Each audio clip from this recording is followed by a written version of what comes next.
Welcome to the Rim Break Rodeo. We hope this video helps. You start by forcing Excel to display full precision. Select the cells or column, then open Format Cells and choose Number. Set the decimal places to the needed amount, for example 6 or more, so Excel won't visually round. Once done, make sure the values were entered as numbers, not as text. If you need to preserve exact input like long ID, set Format to Text, but remember that text disables numeric math. Therefore choose Number when you still need calculations. Next, handle stored precision and formula behavior. Go to Excel options and verify that set precision as displayed is off unless you intentionally want to truncate stored values. Use round, round up, or round down inside formulas when you need consistent stored precision. This is how you control both display and calculation results.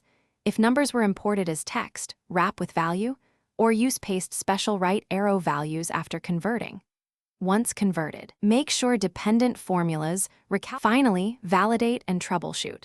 Click a cell and look at the formula bar to confirm Excel stores the full digits you expect.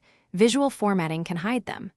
Use simple tests like equals A1 or equals SUM range to verify calculations use the true values, not rounded displays.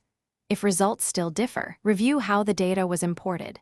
CSV parsing or external queries can coerce types. And remember Excel uses about 15 digits of precision for numbers, so extremely long decimals may be truncated. Thanks for watching. Consider subscribing if we helped you.